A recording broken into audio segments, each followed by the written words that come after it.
بسم اللہ الرحمن الرحیم۔ ترجمہ: اللہ کے نام سے شروع جو نہایت مہربان رحمت والا ہے۔ اہدنا الصراط المستقیم۔ ترجمہ: ہمیں سیدھے راستے پر چلا۔ اہدنا الصراط المستقیم، ہمیں سیدھے راستے پر چلا۔ تفسیر صراط الجنان میں اس کی تفسیر کچھ اس طرح ہے: اللہ تعالیٰ کی ذات و صفات کی معرفت کے بعد اس کی عبادت اور حقیقی مددگار ہونے کا ذکر کیا گیا، اور اب یہاں سے ایک دعا سکھائی جا رہی ہے کہ بندہ یوں عرض کرے: اے اللہ عز و جل، تو نے اپنی توفیق سے ہمیں سیدھا راستہ دکھا دیا، اب ہماری اس راستے کی طرف ہدایت میں اضافہ فرما اور ہمیں اس پر ثابت قدم رکھ۔ صراط مستقیم کا معنی: صراط مستقیم سے مراد عقائد کا سیدھا راستہ ہے جس پر تمام انبیاء کرام علیہم الصلوۃ والسلام چلے، یا اس سے مراد اسلام کا سیدھا راستہ ہے جس پر صحابہ کرام رضی اللہ تعالی عنہم، بزرگان دین اور اولیاء اعظام رحمت اللہ تعالی علیہم چلے، جیسا کہ اگلی آیت میں موجود بھی ہے۔ اور یہ راستہ اہل سنت کا ہے کہ آج تک اولیاء کرام صرف اسی مسلک اہل سنت میں گزرے ہیں، اور اللہ تعالیٰ نے انہی کے راستے پر چلنے اور انہی کے ساتھ ہونے کا فرمایا ہے۔ فرمان باری تعالیٰ ہے: یا ایھا الذین آمنوا اتقوا اللہ وکونوا مع الصادقین۔ ترجمہ: اے ایمان والو، اللہ سے ڈرو اور سچوں کے ساتھ ہو جاؤ۔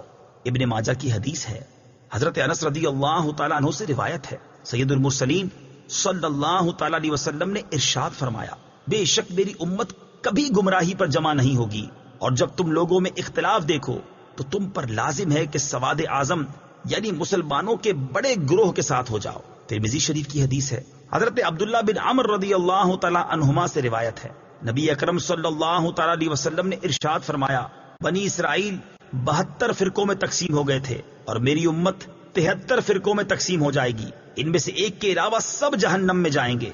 صحابہ کرام نے عرض کی: یا رسول اللہ صلی اللہ تعالی علیہ وسلم، نجات پانے والا فرقہ کون سا ہے؟ ارشاد فرمایا: وہ اس طریقے پر ہوگا جس پر میں اور میرے صحابہ ہیں۔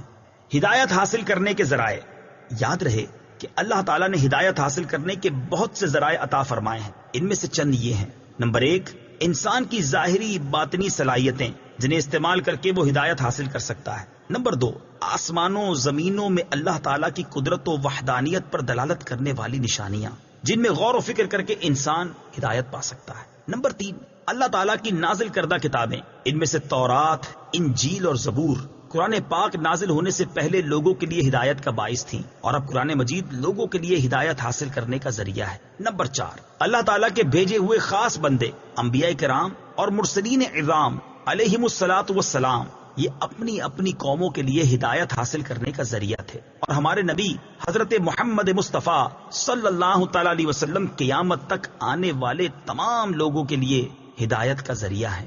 آیت اہدنا الصراط المستقیم سے معلوم ہونے والے احکام: اس آیت سے 3 باتیں معلوم ہوئیں۔ نمبر 1، ہر مسلمان کو اللہ تعالیٰ سے سیدھے راستے پر ثابت قدمی کی دعا مانگنی چاہیے، کیونکہ سیدھا راستہ منزل مقصود تک پہنچا دیتا ہے اور ٹیڑھا راستہ مقصود تک نہیں پہنچاتا۔ اللہ تعالیٰ ارشاد فرماتا ہے کہ عقل والے اس طرح دعا مانگتے ہیں: ربنا لا تزغ قلوبنا بعد إذ هديتنا وهب لنا من لدنك رحمة إنك أنت الوهاب۔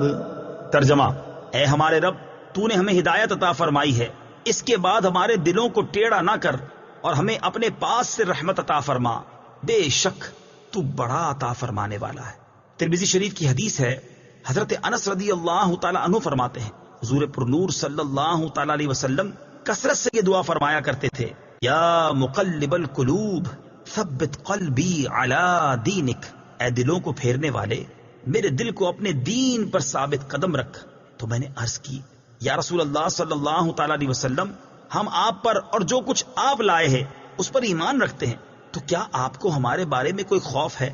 رسول پاک صلی اللہ تعالی علیہ وسلم نے ارشاد فرمایا: ہاں، بے شک دل اللہ تعالیٰ کی شان کے لائق اس کی انگلیوں میں سے 2 انگلیوں کے درمیان ہیں، وہ جیسے چاہتا ہے انہیں پھیر دیتا ہے۔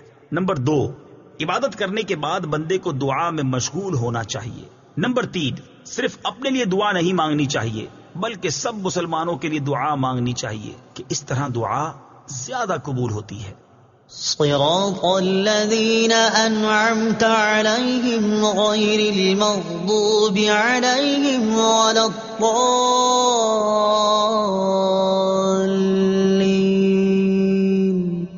ترجمہ: ان لوگوں کا راستہ جن پر تو نے احسان کیا، نہ کہ ان کا راستہ جن پر غضب ہوا اور نہ بہکے ہوئوں کا۔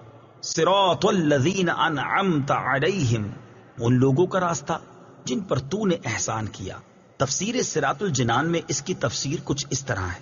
یہ جملہ اس سے پہلی آیت کی تفسیر ہے کہ صراط مستقیم سے مراد ان لوگوں کا راستہ ہے جن پر اللہ تعالیٰ نے احسان و انعام فرمایا، اور جن لوگوں پر اللہ تعالیٰ نے اپنا فضل و احسان فرمایا ہے ان کے بارے میں ارشاد فرماتا ہے: وَمَن يُطِعِ اللَّهَ وَالرَّسُولَ فَأُولَئِكَ مَعَ الَّذِينَ أَنْعَمَ اللَّهُ عَلَيْهِم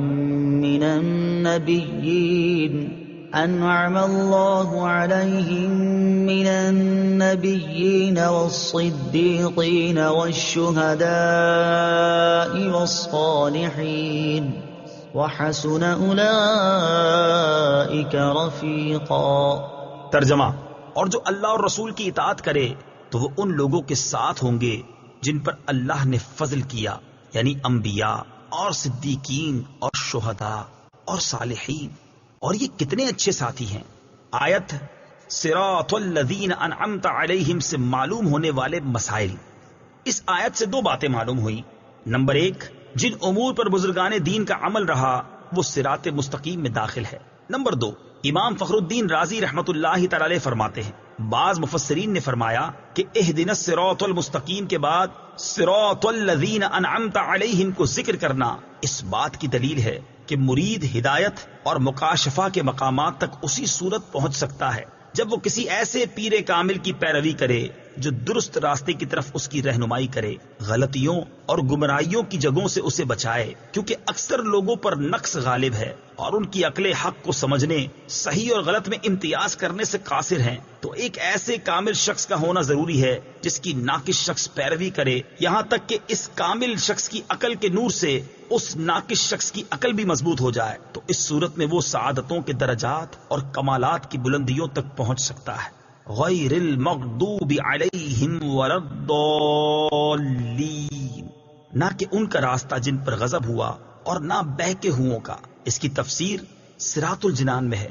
جن پر اللہ تعالیٰ کا غضب ہوا ان سے مراد یہودی اور بہکے ہوئوں سے مراد عیسائی ہیں، جیسا کہ سنن ترمذی جلد 4 صفحہ 444 حدیث نمبر 2964 میں ہے، اور امام فخر الدین رازی رحمت اللہ تعالی علیہ نے یہ بھی لکھا ہے کہ جن پر غضب ہوا ان سے مراد بد عمل ہیں اور بہکے ہوئوں سے مراد بد عقیدہ لوگ ہیں۔ ہر مسلمان کو چاہیے کہ وہ عقائد، اعمال، سیرت، صورت ہر اعتبار سے یہودیوں، عیسائیوں اور تمام کفار سے الگ رہے، نہ ان کے طور طریقے اپنائے اور نہ ہی ان کے رسم و رواج اور فیشن اختیار کرے، اور ان کی دوستیوں اور صحبتوں سے دور رہتے ہوئے اپنے آپ کو قرآن و سنت کے سانچے میں ڈھالنے میں ہی اپنے لیے دونوں جہان کی سعادت تصور کرے۔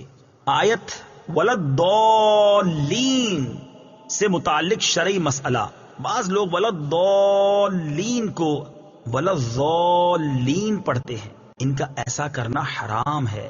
اعلیٰ حضرت امام احمد رضا خان علیہ الرحمت الرحمان فرماتے ہیں، ضاد، ظا، ذال، زا سب حروف متباینہ متغائرہ، یعنی ایک دوسرے سے جدا جدا حروف ہیں، ان میں سے کسی کو دوسرے سے تلاوت قرآن میں قصدن بدلنا، اس کی جگہ اسے پڑھنا، نماز میں ہو خواہ بیرون نماز، حرام قطعی و گناہ عظیم، افتراء علی اللہ و تحریف کتاب کریم ہے۔ اس مسئلے کے بارے میں دلائل کے ساتھ تفصیلی معلومات حاصل کرنے کے لیے فتاوی رضویہ کی 6 جلد میں موجود ان رسائل کا مطالعہ فرمائیں۔ نمبر 1، نعم الزاد لروم الضاد، یعنی ضاد کی ادائیگی کا بہترین طریقہ۔ نمبر 2، الجام الصاد عن سنن الضاد، ضاد کی ادائیگی کے غلط اور صحیح طریقوں کا بیان۔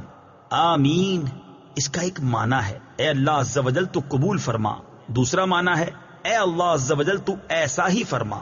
آمین سے متعلق شرعی مسائل۔ نمبر 1، یہ قرآن مجید کا کلمہ نہیں ہے نمبر 2، نماز کے اندر اور نماز سے باہر جب بھی سورہ فاتحہ ختم کی جائے تو اس کے بعد آمین کہنا سنت ہے۔ نمبر 3، احناف کے نزدیک نماز میں آمین بلند آواز سے نہیں بلکہ آہستہ کہی جائے گی۔ صدق اللہ العظیم۔